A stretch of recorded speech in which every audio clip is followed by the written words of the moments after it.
Assalamualaikum warahmatullahi wabarakatuh. Perkenalkan, nama saya Anisha Mudina dengan NIM 200320015. Nah, pada video kali ini saya akan membahas tentang panduan teknis budidaya kelapa sawit untuk praktisi perkebunan. Yang pertama, kita akan membahas tentang biologi kelapa sawit. Kelapa sawit terdiri dari daun, batang, akar, bunga, buah, ekologi kelapa sawit, dan tahap pertumbuhan. Yang pertama, kita akan membahas masalah daun. Daun kelapa sawit merupakan daun majemuk. Daunnya menyerupai daun pada tanaman kelapa. Panjang pelepah daun sekitar 6,5 sampai 9 meter, tergantung pada varietas. Jumlah anak daun pada setiap pelepah sekitar antara 250 sampai 400 helai. Produksi pelepah daunnya selama 1 tahun dapat mencapai 20 sampai 30 pelepah. Daun terdiri atas beberapa bagian, yaitu yang pertama, kumpulan anak daun yang mempunyai bagian helai dan tulang anak daun. Yang kedua, rashi yang merupakan tempat anak daun melekat. Yang ketiga, tangkai daun yang merupakan bagian antara daun dan batang.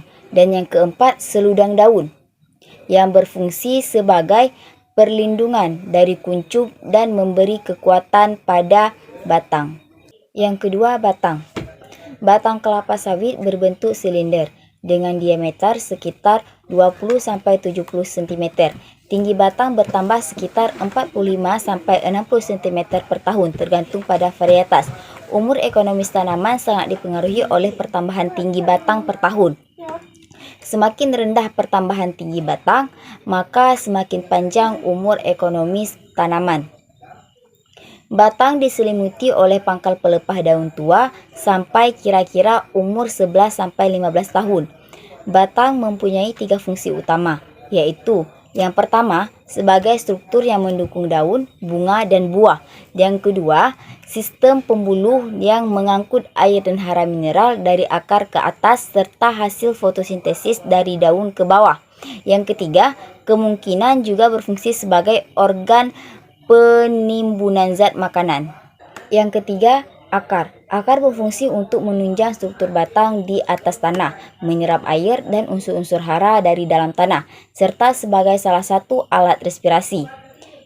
Sistem perakaran kelapa sawit merupakan sistem akar serabut, terdiri dari akar primer, sekunder, tersier, dan kuarterner. Akar primer umumnya berdiameter 6-10 mm, keluar dari pangkal batang dan menyebar secara horizontal dan menghunjam ke dalam tanah dengan sudut beragam. Akar sekunder berdiameter 2-4 mm, akar tersier berdiameter 0,7-1 mm, akar kuarterner berdiameter 0,1-0,3 mm. Panjangnya hanya 1,4 mm dan tidak berlijin, itu zat kayu. Yang keempat, bunga. Bunga kelapa sawit merupakan tanaman monoecious berumah satu, artinya bunga jantan dan bunga betina terdapat pada satu pohon. Rangkaian bunga jantan terpisah dengan rangkaian bunga betina. Walaupun demikian, kadang-kadang dijumpai juga bunga jantan dan bunga betina pada satu tandan. Umumnya, tanaman kelapa sawit melakukan penyerbukan silang. Yang kelima, buah. Buah atau berondolan terkumpul di dalam tandan. Dalam satu tandan terdapat sekitar 1.600 berondolan. Tanaman muda akan menghasilkan 20-22 tandan per tahun. Jumlah tandan buah pada tanaman tua sekitar 12-14 tandan per tahun. Berat setiap tandan sekitar 25-35 kg. Berdasarkan ketebalan cangkang, kelapa sawit dibedakan menjadi 3 tipe, yaitu Sifera, Dura, dan Tenara. Sedangkan berdasarkan warna kulit buahnya, kelapa sawit juga dikelompokkan menjadi 3 tipe, yaitu Nigrenses, Virenses, dan Albescens. Yang keenam, ekologi kelapa sawit. Daerah pengembangan tanaman kelapa sawit yang sesuai berada pada 15 derajat lintang utara sampai 15 derajat lintang selatan.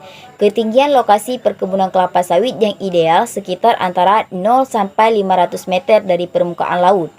Kelapa sawit dapat tumbuh pada jenis tanah pozolik, latosol, hidromorfik labu, aluvial atau regosol.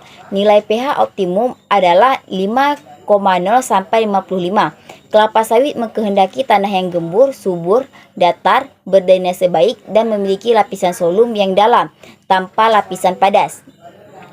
Kondisi fotografi petanaman kelapa sawit sebaiknya tidak lebih dari kelerengan 25%. Artinya perbedaan ketinggian antara dua titik yang berjarak 100 meter tidak lebih dari 25 meter.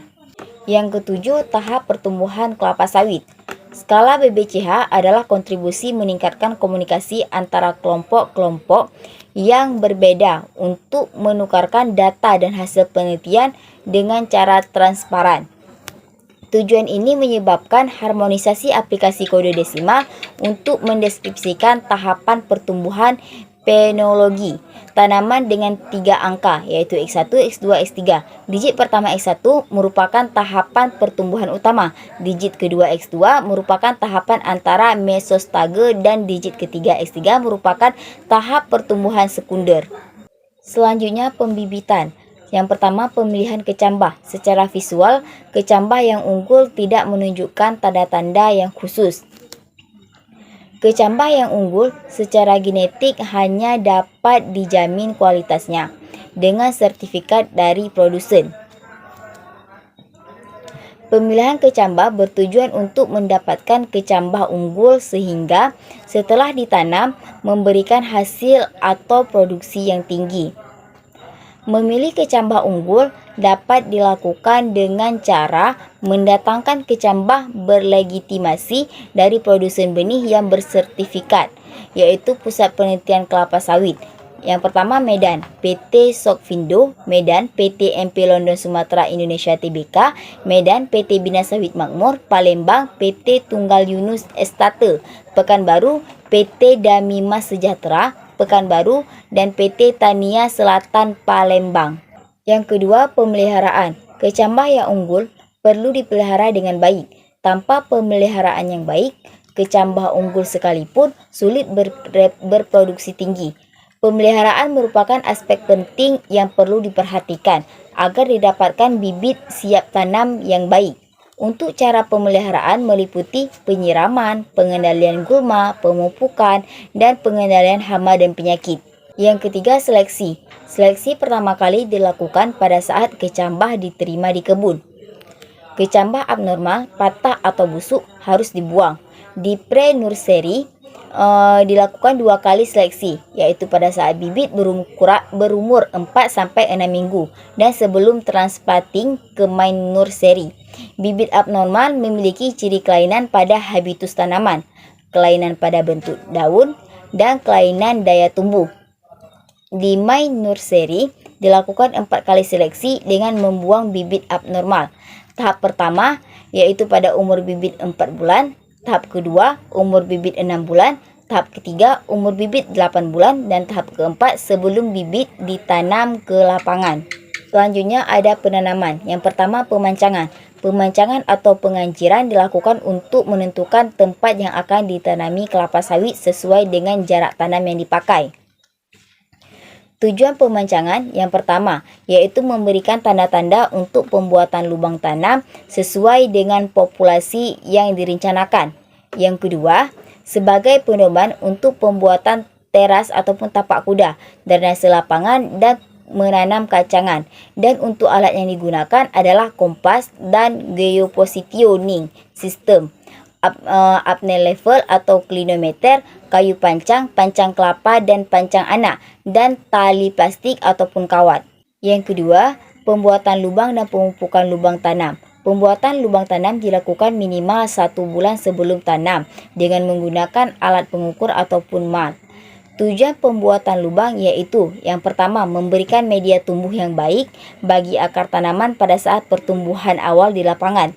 Yang kedua, mempermudah peresapan pupuk ke dalam tanah sehingga mempercepat tanaman mengabsorpsi pupuk dan memacu pertumbuhan di lapangan. Dan untuk alat yang digunakan, yang pertama cangkul, yang kedua alat pengukur mal dengan ukuran 90 cm dikali 90 cm, dan yang ketiga takaran pupuk untuk pemberian pupuk dasar. Yang ketiga, penanaman. Waktu paling baik untuk menanam yaitu pada musim hujan, agar bibit memiliki cukup air untuk tumbuh. Pelepasan lebak dari bola tanah dilakukan dengan cara mengoyakkannya. Lalu bibit diletakkan secara hati-hati ke dalam lubang yang telah diberi pupuk dan ditimbun dengan topsoil. Permukaan atas bola tanah harus sejajar dengan permukaan tanah asli. Berdirinya bibit harus benar-benar tegak dan di tengah lubang tanam sehingga barisan tanaman lurus. Selanjutnya, identifikasi pokok. Pokok abnormal di lapangan sangat merugikan karena produksi yang dihasilkan sangat rendah ataupun bahkan tidak dapat bereproduksi sama sekali. Sedangkan perlakuan yang diberikan sama dengan pokok lainnya yang normal. Pokok abnormal di lapangan perlu dibongkar yang dilanjutkan dengan penyisipan pada kondisi yang masih memungkinkan. Yang pertama, identifikasi pokok no-valuar atau abnormal pada fase vegetatif. Gejalanya yang pertama, pertumbuhan pelepah daun berputar, yang kedua bercak oranye, yang ketiga penyakit tajuk yang amat parah dengan helaian pelepah melengkung berputar ke bawah, sebagian daun dan pucuk membusuk dan mengering. Yang keempat, anak daun pada pelepah sempit memanjang. Yang kelima, susunan anak daun sangat rapat seperti sirip ikan. Yang keenam, pelepah daun tegak. Yang ketujuh, anak daun keriting dan pelepah daun muda sangat pendek dibandingkan dengan pelepah normal. Yang ke-8, bertunas atau bercabang. 9, kerdil atau kurus akibat hama atau penyakit. Yang ke-10, pokok raksasa tetapi tidak berbuah. Yang kedua, identifikasi pokok no-valuar atau abnormal pada fase generatif. Yang gejalanya yang pertama, buah pada tandan mengalami aborsi dan membusuk. Yang kedua, dalam satu tandan keluar bunga jantan dan betina. Yang ketiga, buah tersusun sangat rapat dan kecil-kecil. Yang keempat, pokok steril ataupun tidak berbuah. Selanjutnya, pemeliharaan tanaman. Untuk dapat bereproduksi tinggi, kelapa sawit membutuhkan unsur hara yang cukup, suhu dan kelembapan optimum, sinar matahari yang optimum, serta struktur tanah yang baik. Untuk mendapatkan kondisi tersebut, perlu dilakukan pekerjaan konversi tanah dan pengendalian gulma. Pengendalian gulma meliputi pekerjaan-pekerjaan seperti berikut. Yang pertama, pengendalian lalang. Yang kedua, garuk piringan. Yang ketiga, penyemprotan piringan, pasar pikul, dan tempat pengumpulan hasil. Selanjutnya yaitu pemupukan. Tanaman kelapa sawit memerlukan unsur hara yang optimum dan seimbang untuk dapat memberikan hasil yang maksimum dan juga berkelanjutan. Adapun unsur hara yang diperlukan yaitu yang pertama, nitrogen. Apabila kekurangan nitrogen, maka daun kelapa sawit akan kuning pucat dimulai dari daun termuda dan daunnya juga akan pendek dan mengeras. Yang kedua, fosfor. Apabila kekurangan fosfor, maka daun akan memendek dan anak daun keungu-unguan.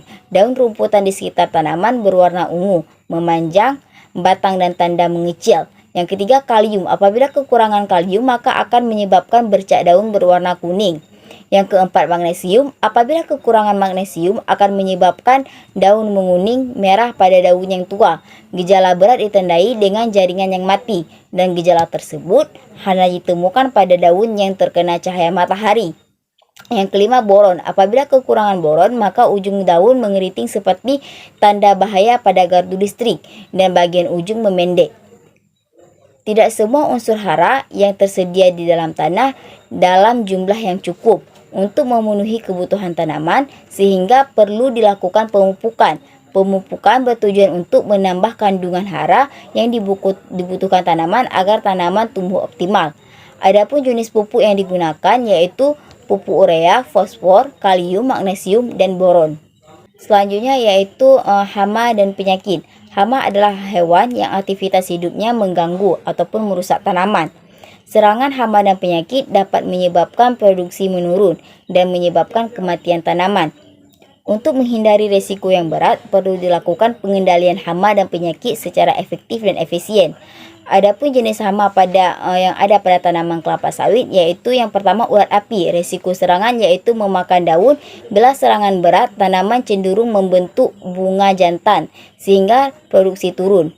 Dan bila tanaman kehilangan daun 25%, produksi dapat turun sampai 20%. Dan untuk cara pengendalian dapat dilakukan dengan 3 cara. Yang pertama, secara manual, secara biologi, dan secara kimia. Secara manual dapat dilakukan dengan pengutipan kepompong yang ditemui di piringan gawangan dan ketiak bekas pemotongan buah.